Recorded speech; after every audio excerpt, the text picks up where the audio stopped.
오늘이 이제 되게 어려워해요, 애들이. 애들이 되게 어려워하는 이유가 뭐냐면 단체들이 너무 많아. 그리고 나는 지금 여기서 우리 교재보다 훨씬 더 간략하게 적어놨단 말이에요. 간략하게 적어놨는데 이보다도 훨씬 더 복잡합니다. 그래서 복잡한 내용들을 교재를 들어가서 하기로 하고 선생님이 설명하기 위해서 미리 써놨어요. 여기 들어가기 전에 뭘 해야 되냐면 대한민국 임시정부를 할 차례예요. 기억나시죠? 지난 시간에 우리가 3.1운동까지 했습니다. 3.1운동. 3.1운동은 하나의 중요한 팩트고 우리 근현대사뿐만 아니라 우리 민족 전체의 역사를 통틀어서 정말 중요한 대사건이었다. 전 세계에 3.1운동만큼 우리 민족이 영향력을 크게 행사한 그런 적이 별로 없었다라고 했습니다. 자, 51쪽 보실까요? 51쪽 우리 교재가 아주 잘 돼 있어요. 이거 시험 끝나도 버리지 말고 고등학교 가서 계속 써먹으세요. 알겠죠? 이 교재를 들고 다니면 정말 여러분들이 뿌듯함을 느낄 거야. 고등학교 막상 올라가 보세요. 이제 지금은 잘 모르겠지만. 그래서 교재를 들고 51쪽 보시면 대한민국 임시정부 수립과 활동 나왔어요. 대한민국 임시정부가 정식으로 임시정부가 세워지기 이전에 국내에도 있었고 국외에도 있었고 여러 개의 임시정부가 있다고 그랬죠. 지도에서 한번 찾아보자. 국내에는 무슨 정부가 있었어요? 한성정부. 오케이. 표시에 동그라미 한 번씩 해봐. 손으로 자기가 뭔가 흔적을 남겨두는 게 중요합니다. 한성정부. 자, 한성정부 이외에 저 멀리 블라디보스톡에 뭐가 있었어? 대한국민의회가 있었죠. 이 대한국민의회 대통령이 누구였어요? 손병희네. 오케이. 알겠냐? 알겠어요? 손병희가 블라디보스톡에 있는 대한국민의회라는 임시정부의 대통령 노릇을 하기도 했었구나. 박영효, 갑신정변 때 김옥균하고 함께 갑신정변에 참여했던 박영효가 부통령이기도 했습니다. 알겠죠? 국무총리에 이승만이 올라있군요. 이승만. 그래서 임시정부 정식 대한민국 임시정부 상하이 임시정부의 대통령이 이승만이지만 이렇게 블라디보스톡 대한국민의회의 여기 임시정부에 뭐도 겼다고? 국무총리 역할을 이승만이 하고 있었다라는 점. 그 다음에 이제, 대한민국 임시정부. 상하이에 있는 상하이 대한민국 임시정부가 있습니다. 그래서 이 세 가지를 통합해서 하나로 묶었어요, 하나로. 이게 바로 뭐야? 정식 대한민국 임시정부예요. 알겠죠? 그런데, 대한민국 임시정부는, 위치를 어디다 뒀다고요? 상하이에 뒀다, 상하이. 장소는 상하이고, 장소. 그 당시 장소가 상하이 말고도 어디에 있었다고요? 연해주에 있기도 했었는데, 연해주에 임시정부가 있었는데, 이 연해주에 있는 사람들은 되게 무장, 독립, 전쟁을 주장하던 사람들이고, 임시정부를 상하이에 투자한 사람들은 주로 뭐예요? 어디에 기대려고 했던 사람들이야? 외교론에 기대려고 했던 사람들이. 알겠죠? 우리가 지난 시간에 독립운동은 전략을 놓고 사람들이 서로 나누어져 있었다라고 했는데 이거 구분해야 돼. 외교론 그러면 대표 선수가 누구야? 이승만이죠. 그래 안 그래? 이승만. 그 다음에 무장투쟁론 그럼 누구라고 그랬어요? 무장투쟁론? 이동휘. 말로 해보자. 누구라고? 이동휘. 대표적인 연해주 출신의 우리가 일본을 상대로 직접 무기를 들고 싸워야지 선진국한테 미국이나 영국 이런 나라들한테 기대가지고 그들의 힘에 의존해서는 안 된다라고 했던 사람들이 바로 주로 북한도나 아니면 블라디보스톡 그러니까 연해주 쪽에 있었습니다. 그런데 대한민국 임시정부 장소가 상하이로 정해졌다는 얘기는 결국 뭘 의미해요? 임시정부의 방략, 즉 독립운동의 방략을 뭘로 잡았다? 외교론으로 삼았다라는 얘기입니다. 이해하시겠어요? 외교론으로. 그래서 외교론이 우세했었다라는 점, 우세했었다. 알겠죠? 그래서 이제 장소는 상하이고 또 하나는 뭐냐? 정통성. 누구를 오리지널 버전으로 삼을 것인가? 국내에 있었던 한성정부, 그 다음에 연해주에 있었던 대한국민의회, 그리고 상하이 임시정부, 이 세 가지 임시정부를 통합시키면서 누구를 오리지널로 삼냐, 오리지널 버전으로 삼냐 하면 국내의 한성정부야. 이해하겠지? 그래서 국내에 있는 한성정부가 정통성을 인정받고 위치는 상하이로 정하고, 알겠어요? 위치가 상하이로 정해지면 뭐라고요? 외교론이 탄력을 받았다. 외교론이 우세했다라는 점. 알겠죠? 이렇게 대한민국 임시정부가 차려졌습니다. 자, 그런데 임시정부는 뭐뭐 했느냐? 오른쪽 봐봐요. 활동 내용. 그래서 군자금 모금. 외워야 돼? 외우지 않아도 돼? 다 알 수 있는 겁니다. 외우지 않아도 돼요. 군자금을 모금하고 외교 활동을 벌이고 별 성과를 거두지 못함 줄거라. 알겠어요? 외교로는 애시당초 우리가 미국이, 영국이 우리를 독립시켜 줄까요? 절대 안 합니다. 우리가 미국이나 영국이나 프랑스나 이런 놈들의 본질이 뭐라고 그랬어요?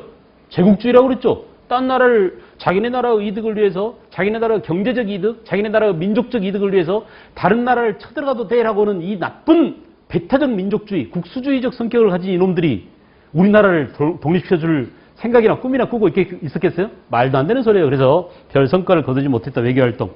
군사활동 보세요. 만주지역 무장부대를 직할 부대로 두었다. 줄긋습니다. 자, 물어볼 수 있어요. 출제 가능성이 있어. 중요 표시하고 임시정부 직할 군대는 광복군 사령부, 광복군 총영, 광복자가 붙어있으면 되게 임시정부 거야. 알았어요? 무슨 말 알겠죠? 그리고 봐봐. 맨 마지막에 모든 독립운동 단체의 맨 마지막에 김구 선생이 조직한 한국광복군, 여기도 뭐가 들어있어? 광복자가 들어있죠. 알겠죠? 이렇게 한국광복군, 얘들아 고개 들어. 한국광복군, 광복군 총영, 육군 조만 참의부 이 세 가지는 임시정부가 직접 거느리고 있는 직할 군대였다라는 점에서 출제 가능성이 높아. 알겠죠? 대한민국 임시정부가 직접 거느린 임시정부의 군대가 뭐가 있었느냐? 한국광복군, 또 한국광복군 총영, 그죠? 총사령부, 광복군 사령부, 그 다음에 육군 주만 참의부. 줄그세요. 육군 주만 참의부. 지난 시간에 선생님이 잠깐 언급했었는데 육군 주만 참의부는 압록강 건너에 있었던 참의부, 정의부, 신민부 가운데 그 참의부입니다. 이해하겠죠? 자유시 참변 이후 돌아와서 컴백해서 만든 3부 가운데 하나 참의부, 정의부, 신민부 가운데 그 참의부는 뭐라고?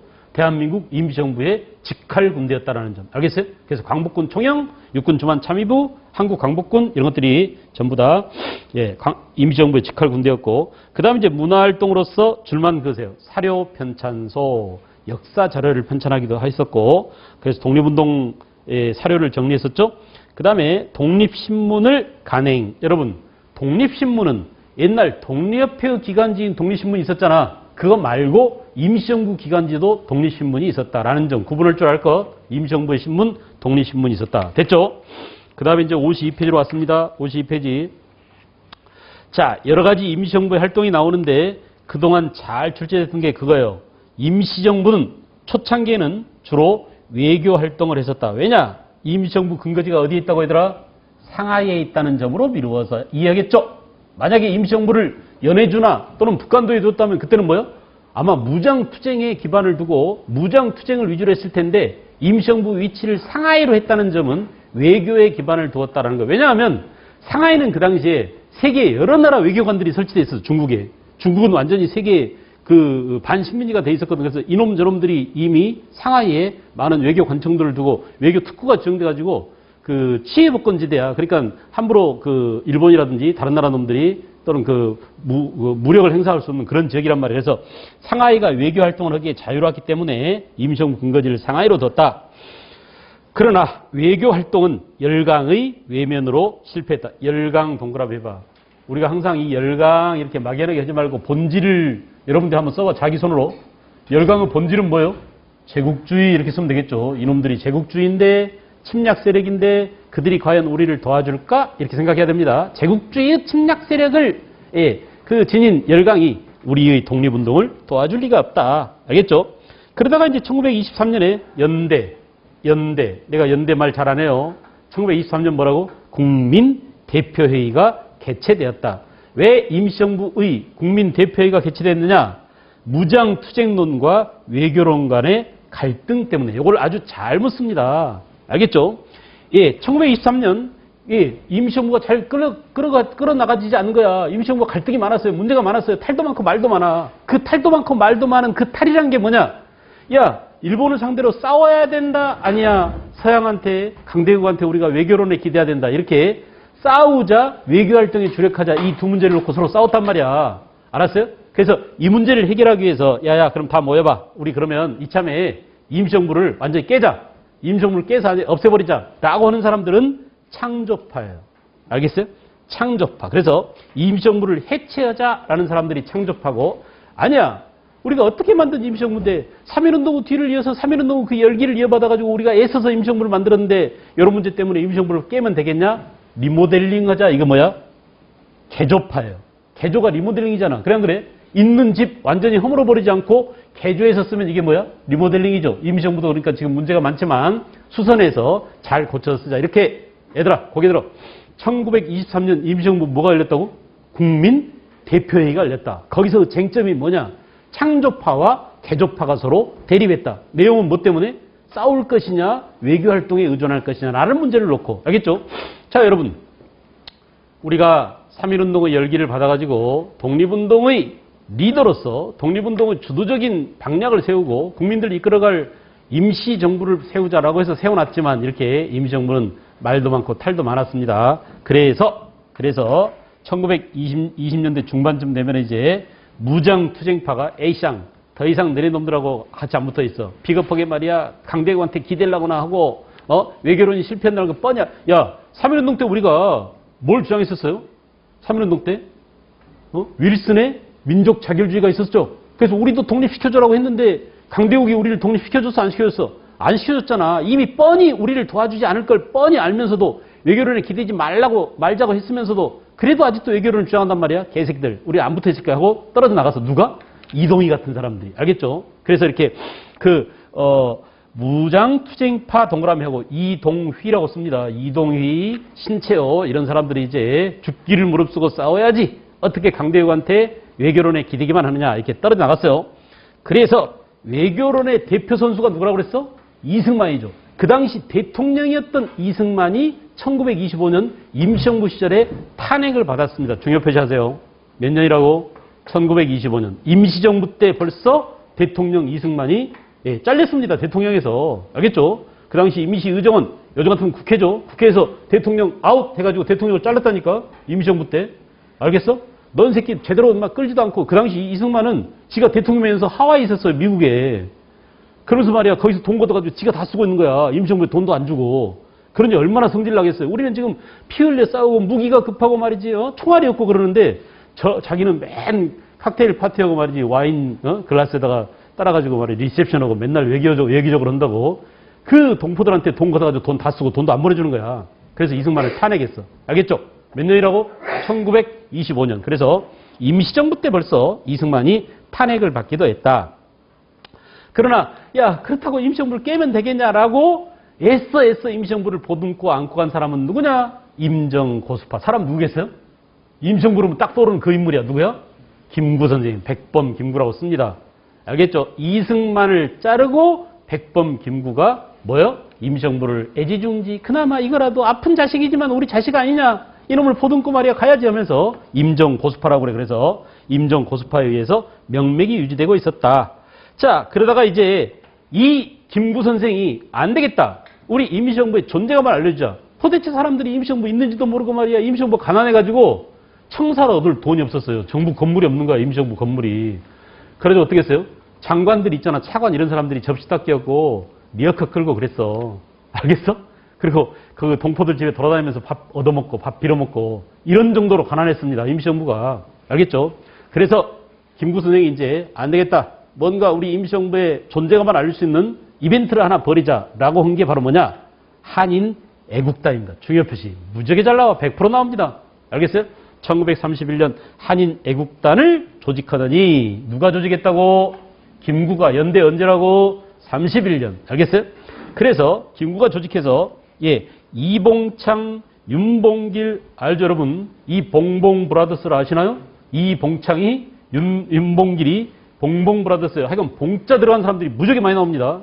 알겠어? 그런데 윤봉길, 이봉창 봉자 들어간 사람이 뒤에 나오면 30년대야. 봉봉 브라더스가 나올 때는 31년이에요. 알겠어요? 그래서 이 봉봉 브라더스는 이봉창이 먼저 동경에서 천왕국에다가 폭탄 던집니다. 근데 선거에서 실패했어요. 실패로 끝났어요. 도시락 폭탄이 안 터졌어요. 알겠죠? 그래가지고 말이야. 그래가지고 거기 그 다리 천왕국에 들어가는 다리 옆에다 던졌는데 이게 안 터져가지고 이 안 터진 사건을 당시 중국 신문 상하이일보가 보도를 했습니다. 어떻게 보도했냐면 그 우리 중국은 일본한테 절절매고 있는데 그 중국의 40분의 1밖에 안 되는 조선의 청년 이봉창이라는 청년이 천왕궁에 직접 가가지고 거기다 폭탄을 던졌다. 그런데 이 터져야 되는데 안 터져가지고 말이야 애석하게 됐다라고 신문에 썼어. 신문 내용이 뭐라고? 폭탄이 터져야 되는데 애석하게도 안 터졌다 이렇게 썼단 말이야. 이 내용을 보고 누가 성질내겠어요? 일본 놈들이죠. 그래 뭐야? 그럼 폭탄이 터져서 우리 천황이 죽어야 된단 말이야? 하면서 일본이 누구한테 화를 내? 중국한테 화를 내. 중국 누가 어떤 신문이 이 기사를 냈다고? 상하이일보가 내 말 들어봐 무슨 일보? 상하이일보. 그래서 일본이 요걸 빌미로 상하이를 쳐들어갔습니다. 알겠죠? 이게 상하이 사변이야. 말로 해봐 뭐라고? 상하이 사변. 여러분 스토리 구조를 보세요. 이봉창이 김구 지시로 어디에다가 천왕궁에 폭탄을 던졌다. 근데 불발했다. 근데 이 사태를 누가? 상하이일보가 보도했다. 뭐라고 보도했냐? 애석하다고 보도했다. 그래서 쫑따고 난 일본이 뭐야 이 새끼들아? 그럼 폭탄이 터졌어야 된단 말이야 하면서 상하이를 쳤다. 그리고 상하이를 뒤지게 밟았다. 누가? 일본이. 중국은 완전히 개피밭아. 우리 때문에. 그래 안 그래? 그런데 그 상하이 사변에서 중국을 이긴 일본이 상하이 사변 전승 기념 파티를 상하이에 있는 훈코우 공원에서 열었어요. 그래서 그 당시 일본 육군대장 시라카를 비롯해서 육군 장성급, 그 다음에 그 고위 관직자들 다 모여놓고, 야, 우리가 드디어 이제 중국 상하이까지 먹었어 하면서 막 지랄 떨고 있을 때, 봉봉 브라더스 가운데 누가 나타났어? 윤봉길 의사가 나타났어요. 알겠어요? 그래서 이 윤봉길 의사가 바로 이 일본 육군대장 시라카가 연설하고 있던 그 연난 위에다가 폭탄을 던졌습니다. 그 장면이 사진이 남아있어요. 지금까지도. 알겠죠? 그래서 윤봉길 의사는 그 자리에서 체포됐습니다. 그죠? 이 구조, 시간 순서, 다시 합니다. 김구가 조직한 무슨 단체 얘들아? 이걸 알아야 돼. 우리가 시험에 나올 때는 이걸 알아야 돼요. 김구가 만든 무슨 단체? 한인 애국단 소속 2명. 한 사람 이봉창 먼저. 나중에 누구? 윤봉길. 이봉창이는 동경 천왕궁에. 알겠죠? 천왕한테 폭탄을 던졌고 그 다음에 윤봉길이는 상해사변 이후에 상하이 훈코우 공원에서 폭탄을 던진 사람이 윤봉길이다. 알겠어요? 확실하게 뭘 심어줬어? 김구 의도대로 확실하게 뭘 심어줬어요? 우리 임시 정부의 존재감을 알렸죠. 봐라, 독립운동가들이 살아있다. 얼마나 존재감이 강했느냐. 그 당시 말이야, 일본한테 짓밟힘을 당한 중국으로서는 완전히 개망신하겠습니다. 그래가지고 막 너무 분해가지고 이를 박박 갈고 있는데 그 중국의 아픈 속내를 누가 시원하게 긁어줬어요? 누가 시원하게 긁어줬어? 우리 윤봉길 의사가. 그래 안 그래? 그래서 당시 중국 총통인 장제스가 야, 중국의 100만 군대가 중국의 몇 억 국민이 하지 못하는 그 일을 중국의 100만 군대가 하지 못하는 일을 조선 청년 한 명이 해냈다라고 극찬을 했습니다. 그래서 그다음부터 말이야 이 거짓골로 살고 있는 우리 임시정부에 대해서 중국 중화민국이 많이 도와줬어요. 무기도 기관총도 대주고 군복도 대주고 식량도 대주고 청사도 빌려주고 이런 일을 했단 말이야. 한 사람의 역량이 알겠죠? 이렇게 조국 광복에 엄청난 희망을 준 겁니다. 누구라고? 윤봉길. 뭐라고? 훈코우 공원에서. 알겠죠? 그래서 그 밑에 그 아리랑을 쓴 님 웨일즈라는 사람이 쓴 그 글을 한번 읽어보세요, 여러분들. 그러다가 이제 그 이후에 1930대 후반이 되면 결국 임시정부는 근데 문제는 뭐예요? 1931년에 이거 봐 얘들아. 그럼에도 불구하고 31년에 일본은 만주사변, 37년에 무슨 전쟁? 중일전쟁. 중국 본토까지 쳐들어왔죠, 일본이. 얼마나 그 세가 강했습니까? 그래서 우리 독립군들은 결국 어디로? 중국 본토로. 일본이 상하이까지 다 먹게 되니까 우리는 상하이에 두었던 임시정부를 결국 어때요? 항구로 옮기고 나중에는 충칭까지 쫙 내리고 안쪽으로 도망 다니는 거야. 계속 임시정부가 이사 다니는 거예요. 그래서 그 충칭에서 결국은 뭐냐? 충칭 정부를 만들고 한국 광복군을 창설하게 되다. 1940년 여기서 한국 광복군이 결성됐어. 지금 이 얘기야. 알겠죠? 아까 제가 말씀드렸죠? 한국 광복군은 누구의 직할군대다? 임시정부의 직할군대. 그 사이에 있던 여러 임시정부 군대들이 이거 봐 얘들아. 이 많은 군대들이 일로 모여서 하나는 한국 광복군. 이건 우익입니다. 주로 우익이에요. 그 당시 사회주의자들, 공사주의자들은 일로 갔어요. 조선 독립동맹이 만든 조선 의용군으로 갔어요. 이렇게 좌우가 갈라져. 이 중심 세력이 지금 북한을 세우고 이 중심 세력 가운데 일부가 여기는 끼지 못했어요. 이거 봐봐 얘들아. 독립운동을 정말 피땀 흘려서 몸바쳐서 했던 이 두 독립운동 세력이 남한과 북한을 차지하지 못한 거야. 요거는 북한으로 들어가서 북한은 주력부대가 됐지만 얘네들은 들어오지 마. 그랬어요. 야, 너네 전부 다 해산해. 들어올 때는 개인 자격으로 들어와 해가지고 딱 들어와 봤더니 미국에서 탱자탱자하고 놀고 있던 누가 들어와서 이승만이 들어와가지고 미국의 지원을 받아가지고 결국 이승만이 대통령이 됐죠. 무슨 말인지 알겠어요? 그래서 지금 이런 문제가 불거지고 있는 겁니다. 그래서 이 역사를 가르치지 말자고 이 역사를 줄이고 지금 건국 세력들의 친일파들의 친미주의자들의 역사를 강화시키자고 박근혜 정부가 지랄 법석을 떨고 있는 거야. 무슨 말인지 알겠어? 그래서 국정교과서를 다시 새로 만들재요. 쟤네들 마음대로 옛날에 이런 것들이 교과서에 없었거든요. 그런데 검인정이 되고 나서부터 이런 내용들이 교과서에 많이 들어가지고 선생님들이 많이 가르쳐요. 왜? 우리 실제 있던 역사야. 알겠죠? 비록 이들이 건국에 참여하지 못했지만은 그럼에도 불구하고 한국 광복군을 만들었던 김구 선생이 암살당해서 죽고 이 광복군 세력들이 전부 다 도태당합니다. 그리고 친일파 또 미국한테 알랑방울 끼던 놈들 일제시대 내내 일본한테 빌붙어있던 놈들이 결국은 주도 세력으로 지금까지 지배층으로 남아있는 거야. 내가 볼 때는 말이에요. 무슨 당? 새누리당이니 민주당이 다 똑같아. 다 옛날에 그 집안들 후손들이 많아요. 알겠어요? 그래서 국민들은 지금 뭘 원해? 너도 똑같아. 그거 말고 진짜 선수들 좀 나와봐. 라고 지금 부르짖고 있는 겁니다. 국민들이. 무슨 말인지 알겠죠? 그래서 우리가 정치권을 불신하고 국회의원들이나 대통령에 대해서 계속 옐로우 카드나 레드카드를 꺼내던 이유는 바로 뭐냐? 역사의 주된 흐름을 틀어진 사람들이 역사를 끌고 가지 못했기 때문에 그래요. 지금부터 이제 그런 내용들을 들어갈 겁니다. 알겠죠? 그 다음에 53페이지로 가보세요.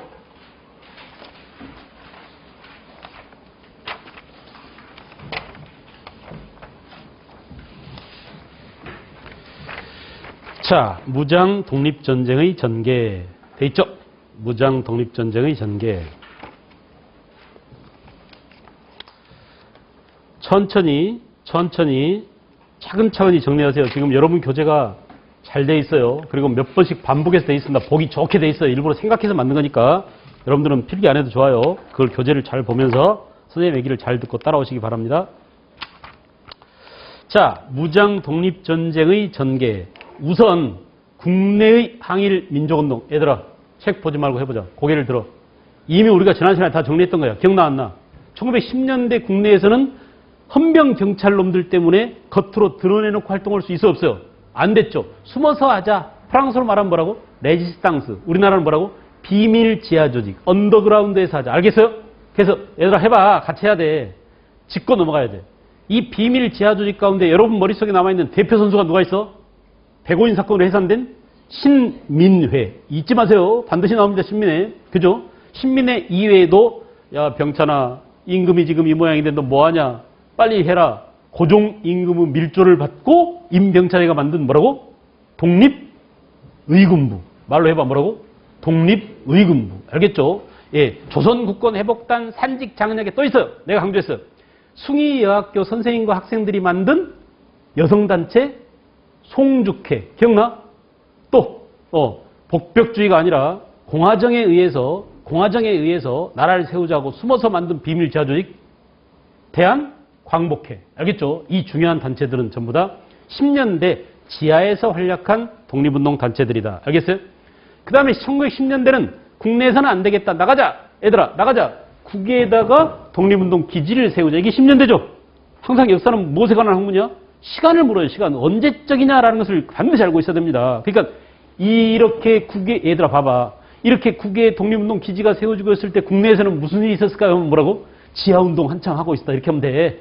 알겠냐? 독립의군부, 조선국권회복단, 산직장려계, 송죽회, 그죠? 대한광복회 이런 단체들이 비밀 지하조직이 활약하고 있었다. 그때 국외에서는 독립운동 기지가 건설되고 있었다. 여러분, 독립운동 기지는 크게 세 군데가 있다고 그랬습니다. 연해주에 있었고요. 연해주에 뭐가 있었죠? 신안촌. 기억나요? 그 다음에 서간도의 다른 이름이 뭐라고 그랬지? 남만주에 있었던 거, 서간도에 있었던 건 뭐라고? 이회영. 서간도, 삼원보. 말로 해봐. 뭐라고? 삼원보. 생각해야 돼. 여러분들 머릿속에 있어야 돼요. 그리고 저 멀리 러시아와 중국 국경지방인 밀산부에 뭐가 있었어요? 한흥동이 있었어요. 기타 상하이에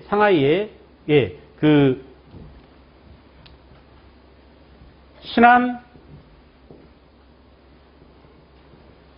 청년단 있었습니다. 김규식의 신안 청년단. 알겠죠? 이렇게 여러 독립운동 단체들이 해외에 만들어지고 있었다. 기타 북간도에는 용정이라든지 길림이라든지 또는 왕청이라든지 석현이라든지 이런 도시들이 그 자체가 하나의 독립운동 기지였었다. 오케이?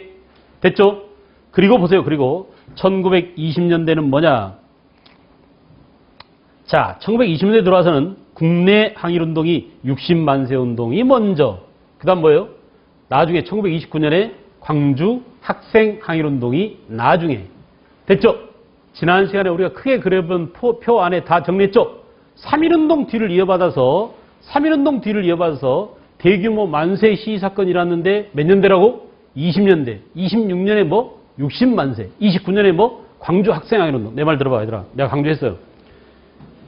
규모가 더 컸던 것들은, 그러니까 3.1운동만큼은 아니지만 전국적인 규모로 만세 시위가 일어난 것은 60만세 운동이었어요. 광주 학생 항일운동이었어요. 광주 학생 항일운동이라고 그랬어요. 알겠죠? 60만세 운동부터 봅니다. 60만세 운동. 60만세 운동은 줄 거세요. 순종의 인산날을 계기로, 그죠? 순종의 인산날을 계기로 해서 3.1운동 계승이라고 씁니다. 계승. 뒤에다 계승자 빠졌어요. 3.1운동 바톤을 이어보자. 야, 우리 3.1운동 때 누구 인산날을 계기로 일어났어? 3.1운동은? 고종황제였죠. 그러니까 순종이 또 돌아가 있어. 맞아, 그래. 옛날 고종황제가 돌아갔을 때 우리가 3.1운동 이렇게 했지. 이제 순종황제께서 돌아가셨으니까 이때를 계기로 해서 우리 또 한번 해보자. 옛날 그때의 기억을 되살려서 이렇게. 알겠어요? 3.1운동 뒤를 이어받아서 일어났습니다. 또 하나는 뭐냐? 일제의 수탈과 식민지 교육 정책에 대한 반발. 줄거세요.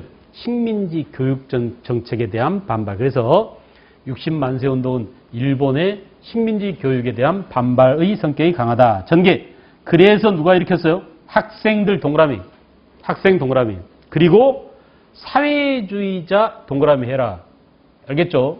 왜냐하면 시험에 나올 때는 60만세 운동인지 광주 학생 항일 운동인지 구분이 안 가요. 왜냐하면 60만세 운동도 누가 주도했다고? 학생들이. 광주 학생 항일 운동도 누가 주도했다고? 학생들이. 그런데 학생 조직과 사회주의자 계열이 손을 잡고 일으킨 게 뭐예요? 60만세 운동이에요. 광주는 아니야. 광주 학생 운동 아니에요. 알겠죠? 그래서 학생과 사회주의자가 연합해서 일으킨 그런 뭐예요? 60만세 운동이에요. 알겠어요? 그래서 구분을 잘 하실 것. 그 다음에 일제의 사전 감시와 탄압으로 적발됐습니다. 사전에 그 탄압받았어요. 그래서 결국 사회주의자들은 참여하지 못하고 계획은 함께 세웠지만 사회주의자들은 참여하지 못하고 뭐냐? 학생들이 주도해서 순종 장례행렬을 뒤따라가면서 만세 시위를 계속 전개했었다. 됐냐? 그래서 전국적이어서 전국적이지 못했어요? 전국적이지 못했어요. 사전에 발각남을 해가지고 결국은 뭐냐? 장례행렬을 따라가면서 만세 시위가 서울을 중심으로 일어나고 있었다. 알겠죠? 알겠죠? 그 다음에 이제 의의와 영향 보세요. 민족주의계와 사회주의계의 대립. 줄거라. 민족주의계와 사회주의계의 대립. 갈등이 극복되는 계기가 됐다. 아주 중요합니다. 우리가 그 전에는 1926년 60만세 이전에는 좌익과 우익의 대립이 심했어요. 독립운동 방법을 놓고 좌익은 노동자, 농민을 중심으로 하자. 프롤레타리아 계급 투쟁을 병행하자라고 했는 반면에 우익은 아니야. 물산 장려운동이랄지 또는 밀립대학 설립운동이랄지 실력을 기르는 운동 쪽으로 가자. 이렇게 서로 갈등이 많았단 말이에요. 대립이 많았단 말이에요. 이걸 야, 공동은 저기 지금 일본인데 우리끼리 지금 일본 앞에서 싸우면 되겠어? 우리끼리 좌익 우익 서로 사상 가지고 싸우면 되겠어? 이것은 일본의 무슨 정책한테 놀아는 거예요, 이게? 일본에 이게 무슨 정책한테 놀아는 거야? 문화 정치에 놀아는 거죠. 문화 통치에 놀아는 거죠. 일본의 문화 통치가 뭐야? 우리 민족을 분열시키고 우리 민족을 이간시키려고 했잖냐. 그러니까 더 이상 그걸 속지 말고 야, 공동은적 일본을 상대로 우리가 좌우 없이 손잡자. 이렇게 사회주의계 사람들과 학생들이 손잡고 일으키는 운동이 뭐라고? 60만세 운동이야. 이거 구분해야 돼요. 알겠죠? 이게 핵심입니다. 이 구분이 돼야 돼요. 나머지는 여러분들 읽어보면 문제를 풀어낼 수 있는 그런 내용이에요. 그 다음에 이제 농민이나 노동자층을 대변하면서 경제적 투쟁을 전개할 것을 주장하기도 했다. 자, 오른쪽은 여러분들이 주장이 한번 읽어보고 동맹휴학을 하기도 하고 또 뭐냐? 동맹휴학을 했는데 그 학내 문제, 일본인 교원 배척 등을 내걸고 비조직적으로 전개됐었고 60만세 운동 이후에 비밀 결사 조직이 결성되게 됐다. 줄거 60만세 운동 이후에 비밀 결사 운동이 결사 조직이 결성되게 됐어요. 독서 클럽이 만들어지게 됐습니다. 알겠죠? 그래서 서클이 만들어져 가지고 독립운동을 위한 준비를 했단 말이야. 책을 같이 읽으면서. 그런 조직이 나중에 뭐예요? 광주 학생항일운동 때 빛을 발하더라. 알겠냐? 그러니까 이 얘기예요. 60만 세 운동 이전에는 조직이 없었어요. 근데 60만 세 운동 이후에는 어때? 학생 조직이 생겼습니다. 우리 모여서 함께 공부하고 싸울 때 함께 싸우자. 나갈 때 함께 나가서 만세 운동도 함께 하자. 네가 총 대빵해라. 우리는 따라갈게. 이렇게 조직적으로 움직이기 시작했다 이거야. 알겠죠? 자, 그래서 1929년에 11월 3일이라고 제가 말씀드렸습니다. 11월 3일 학생의 날이 바로 이 광주 학생항일운동을 기념하기 위한 학생의 날이었어요. 그래서 일제의 민족차별과 식민지 교육에 반발해서요. 줄 거세요. 광주 학생항일운동은 일제의 민족차별과 식민지 교육에 반발해서 60만 세 운동도 교육에 대한 차별에 대한 불만이 폭발한 거라고 그랬죠. 그 다음에 학생운동은 조직화입니다. 아까 봐봐. 60만 세 운동에는 조직화된 60만 세 운동 이전에는 조직이 안 돼 있었는데 60만 세 운동 이후에 학생 항일운동이 조직화되었다. 항일 의식이 고조됐다 이거야. 그 다음에 각 학교 독서회나 비밀 결사 조직이 만들어졌고 동맹휴학 투쟁이 전개됐다. 여러분 그러므로 동맹휴학 동그라미 이 말이 나오면 대개 조직화된 투쟁인 언제 이유라고요? 1929년 광주 학생항일운동 이후에 나타난 알겠어요? 현상들입니다. 그래서 60만 세 운동과 광주 학생항일운동은 이 두 가지를 표시하는 것들을 구분하는 게 중요해요. 그리고 맨 밑에 보세요. 이것도 지난 시간에 말씀드렸죠. 신간회가 광주 학생항일운동 어때? 뒤에서 선동했어요. 부추겼어요. 사실은 실태조사를 하겠다. 왜 학생들이 이렇게 난동을 부리는지 알아보러 왔다 하면서 어때? 알려줬습니다. 야, 신의주에서도 일어났어. 청주에서도 일어났어. 광주도 일어났어 하면서 알겠어요? 뒤에서 부추겼어요. 누가? 신간회가. 1910년에 해산된 신민회는 지하조직이고 지금 여기서 활약한 신간회는 광주 학생항일운동을 뒤에서 부추긴 이 신간회는 합법적인 단체다, 불법적 단체다. 합법적인 조직이다. 알겠어요? 그래서 좌우익 합작단체로서 중요하다고 했습니다. 됐죠? 학생들 간의 충돌 동그라미에서 충돌 동그라미. 이 충돌이 어디서 일어났어요? 나주에서 광주까지 왔다 갔다 하는 기차 있었습니다. 선생님 고향이 원래 나주예요. 전라도 나주야. 나주에서 이제 광주까지 그 당시에는 기차로 통학하는 학생들이 많았어요. 기차 타면 지금도 한 30분 정도 걸립니다. 근데 그 당시에 여학생이 박기옥이라는 여학생이 있었어요. 근데 그 박기옥이 기차 이렇게 타고 서 있는데 일본 놈들이 와서 건드렸어. 여학생을. 머리 이렇게 댕기머리 길게 따고 있잖아. 이 머리를 댕기를 잡아다닌 거야, 여학생들이. 근데 자기 누나를 건드린 것을 옆에서 보고 있던 사촌동생 박준채라는 이 사촌동생이 그걸 봤어요. 그래가지고 여러분 같은 가만히 있겠어요? 자기 누나 머리끄댕이를 잡고 건드리는데 일본 놈들이 가서 아구통을 한 방 날렸어. 그래갖고 기차에서 싸움이 붙은 거야. 일본 놈 학생하고 우리 학생들하고. 그래가지고 광주역에 내렸어요. 내려서 이제 한바탕 신라를 했겠죠. 그런 다음에 때 너네들 수업 끝나고 이따 다시 보자라고 했어요. 학교에서 싸워본 사람만 알아 이거. 나중에 수업 끝나고 다시 보자라고 하면 학교 생활이 제대로 되겠어 안 되겠어. 하루 종일 싸울 생각만 하고 학교에서 그 수업은 전혀 들어오지 않을 겁니다. 그래 안 그래? 근데 일본 놈들은 그 당시에 일본인 유도부들, 야구부들 이런 애들 다 동원해가지고 운동하는 놈들 어깨들 있잖아. 등치 큰 놈들 다 동원했어요. 광주에 와서 있는 놈들. 광주역에 나가보니까 일본 그 체육 선생들까지 다 동원돼가지고 말이야. 이 새끼들이 그냥 다구리로 붙는 거야. 그러니까 장난이 아니죠. 학생들끼리 이렇게 1대1로 붙는 게 아니라 이놈들이 아주 팀으로 몰고 갔어요. 물론 우리도 마찬가지야. 우리도 뭐 싸워? 그러면 이거 안 되지 하면서 말이지. 우리도 이제 주먹기라 쓴 놈들이 나가서 완전히 거기서 붙었습니다. 이렇게 학생들 간의 충돌이 삽시간에 아까 뭐가 있다고 학생 안에 서클이 있었어요. 조직이 있었어요. 독서 클럽이 있었어요.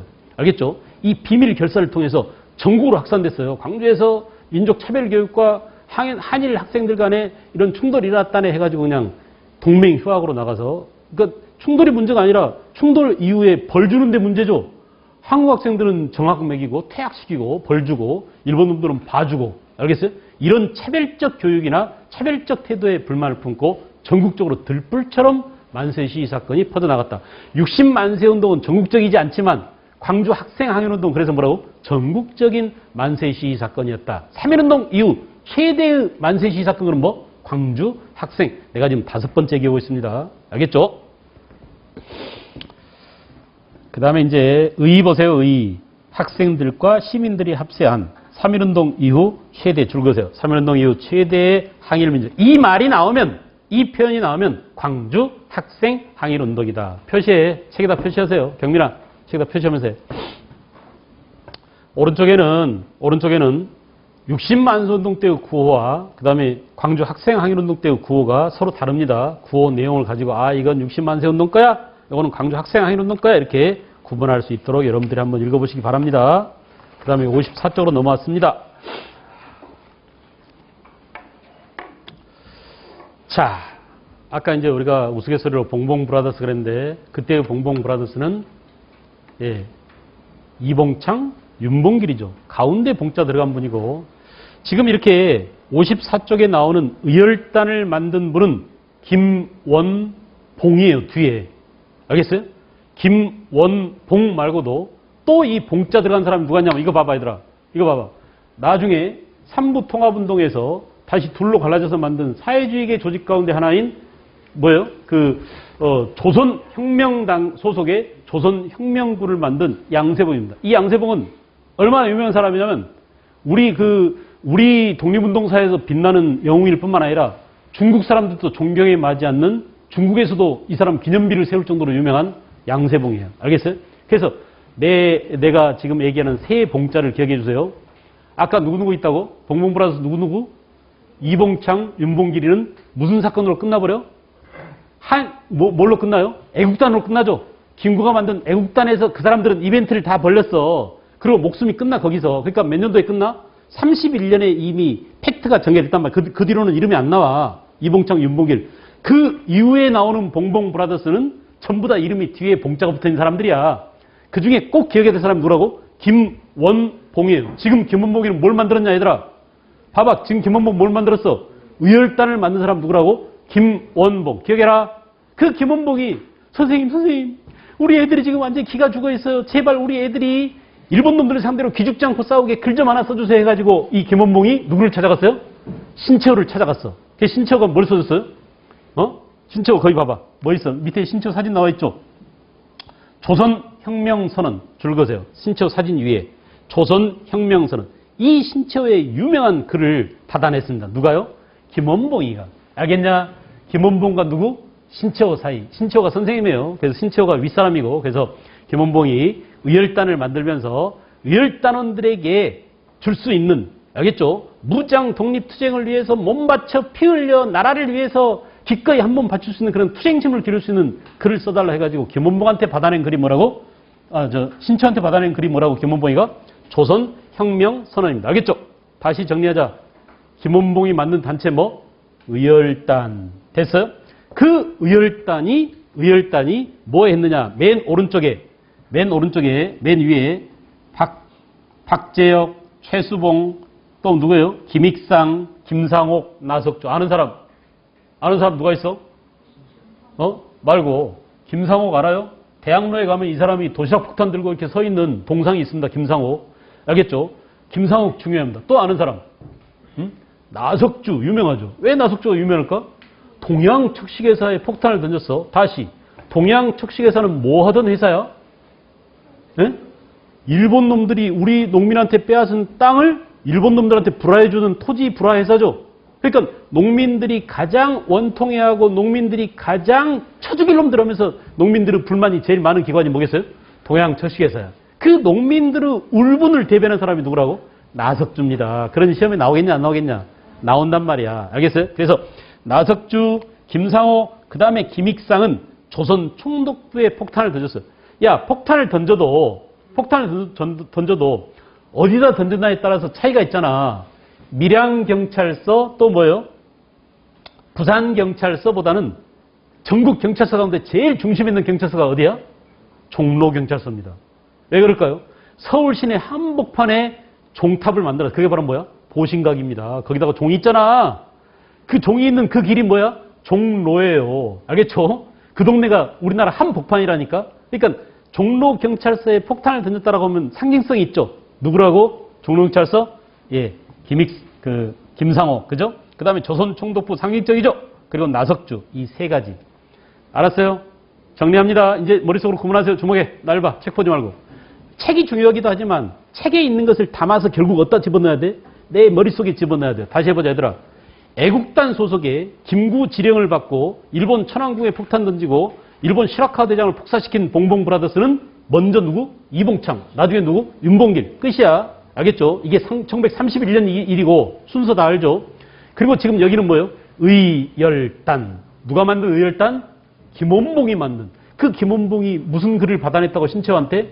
조선혁명선언. 알겠어요? 그리고 그 글을 읽고 감동 먹고 그래 내 몸 하나 기꺼이 폭탄 던져서 일본 놈 침략의 원흉 그들이 살고 있는 그 집에다가 개박살 내겠다 하면서 뛰어갔던 사람들이 바로 누구예요? 여기 나온 최수봉, 박재혁 또는 김익상, 김상옥, 나석주인데 꼭 알아둘 사람이 김익상, 김상옥, 나석주입니다.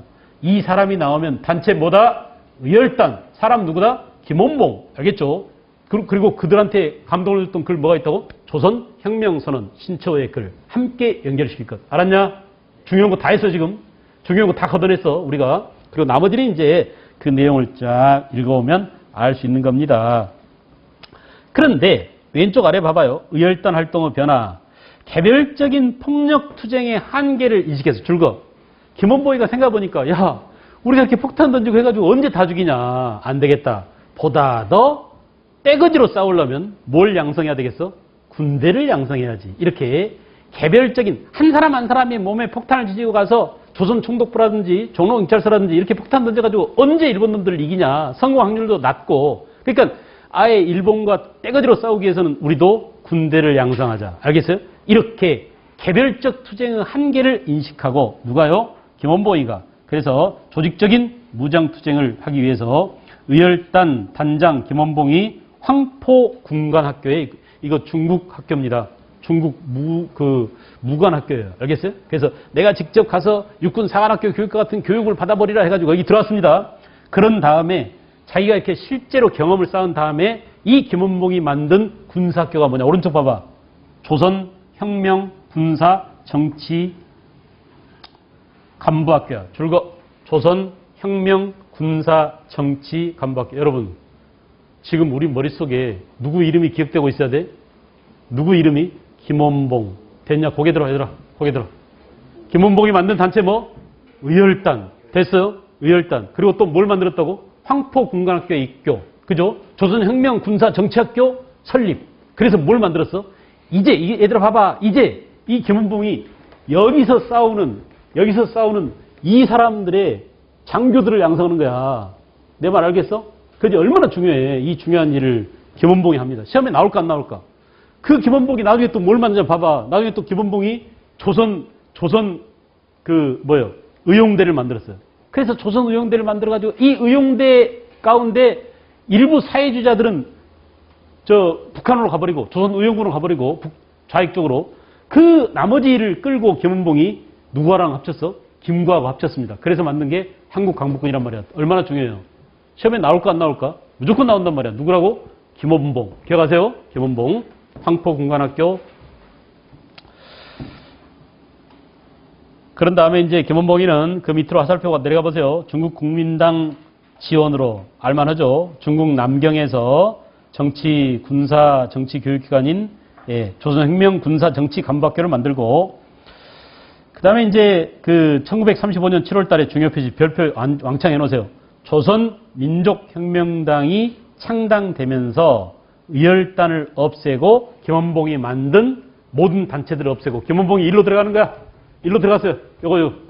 알겠죠? 지금 이게 중요해요, 이게. 그래서 나머지 그 전에 만들었던 김원봉이 만들었던 의열단, 그 다음에 조선혁명 정치 군사 간부학교 이거 다 없애고 여기에 전부 다 올인한다, 이거 몰빵. 알겠죠? 여기에 올인했다, 이게 김원봉이.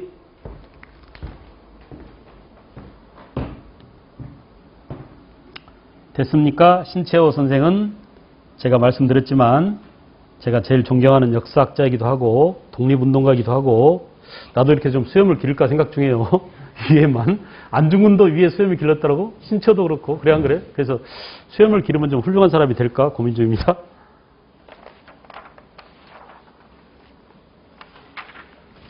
좀 쉬었다 할까요?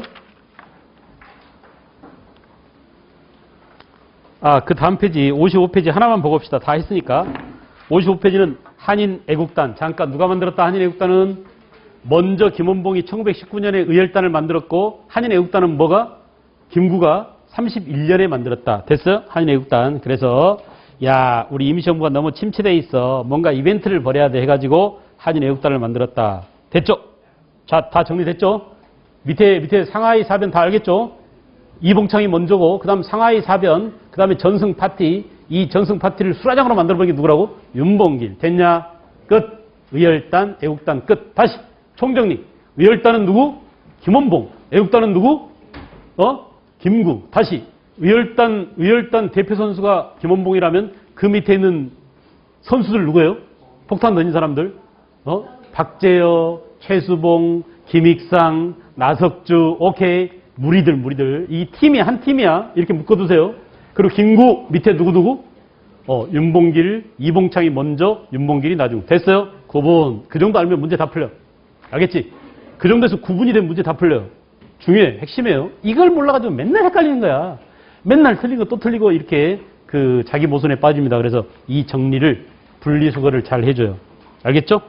그 다음에 칠판에 적어진 이 내용이 이제 총정리, 독립운동이 어떻게 피 흘려 몸바쳐 나라를 위해서 헌신했는가 이런 과정들을 쉬었다가 다시 또 정리하도록 하겠습니다.